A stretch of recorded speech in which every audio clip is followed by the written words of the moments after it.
Hey y'all, so we are shoring out this week in Psalm 91. We finished verse 9 yesterday. I may hit a little bit on here, there, and yonder throughout the rest of the chapter, but cause and effect. We talked about that on Monday, that because this happens. This affects this. If this, then this. Okay? Woo, lots of thises. But you say this to your kids all the time. I started to say something else, and then, because you did this, I have to do this. Oh, because we have made Yahweh our refuge. And what a beautiful picture, again, of under the wings at the mercy seat. Our refuge, that He covers us with our feathers. We are hidden under the feathers of God. Oh my, you can't see through the blood of Jesus. All that rushes back into my mind. If you have not heard those, I encourage you to go back. It wasn't last week, it was week before last, and listen to those videos, because the power in that is just incredible. So because we have Yahweh, we have been redeemed. He is our refuge, and we dwell in the secret place of the Most High.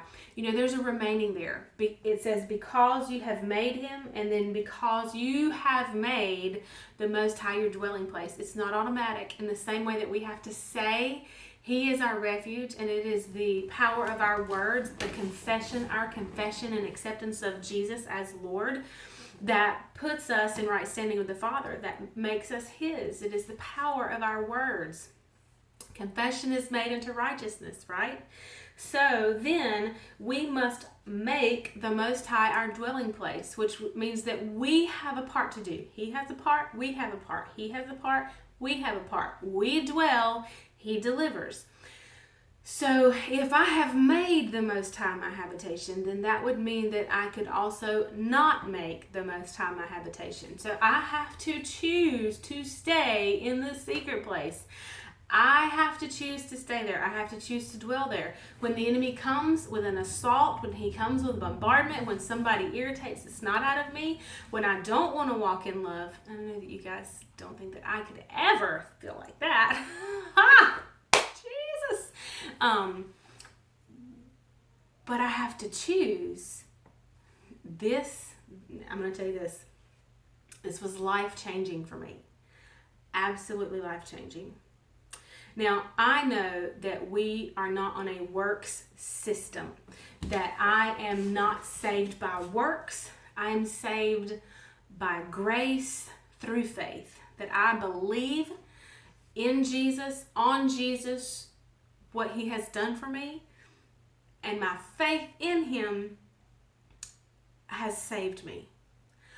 But I also know that if I remove myself from acting like it, that if I take myself and I walk not in love, and I am easily offended, and I take up grudge and unforgiveness, that if I do not walk in love, then I have removed myself out from under His covering of protection. Okay? Then I have opened the door for the enemy to come in and to set a snare. Does that make sense? It has nothing to do with my salvation. I believe in Jesus. I believe on the work that He has accomplished, His finished work. I believe in Him, saved by grace through faith.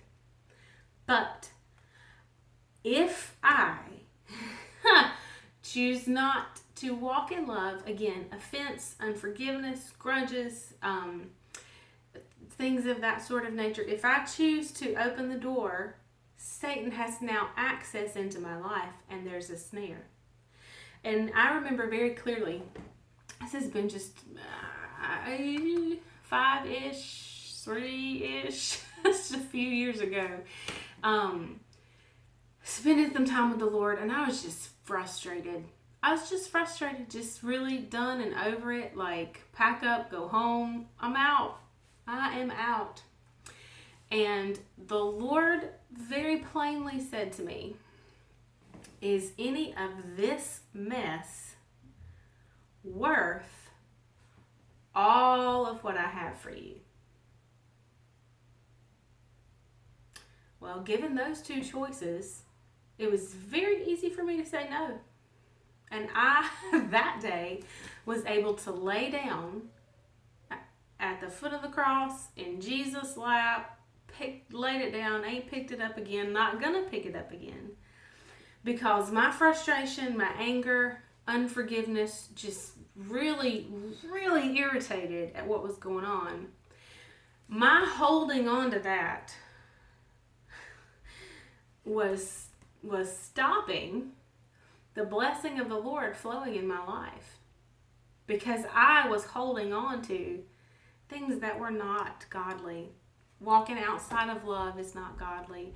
Unforgiveness, frustration, grudge, and even if it's not, I don't know that it would even be really unforgiveness, but just holding on to just yuck was stopping. It was a blessing blocker, if you want to call it something like that, but it was keeping me from experiencing the fullness of the goodness of God in my life.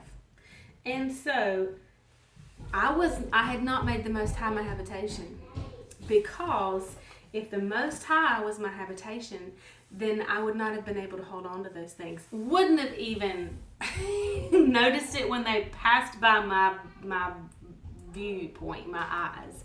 Would have never even recognized it as it went through. But we have to allow ourselves to dwell in the secret place, to make the Most High our habitation. And if our habitation is in Him, then we cannot hold on to any of this other stuff down here. It keeps us, if I've got a grip on it, if I'm holding on to it here, and He's pulling me into be His habitation over here, this will never get in there, because this is yuck, and it doesn't belong in the presence of God. So that was not at all what I intended to get into today, but I believe that's where the Lord led us. So I pray you all have had a wonderful week. I will see you tomorrow, somewhere about 8:30, and that's it. Bye, y'all.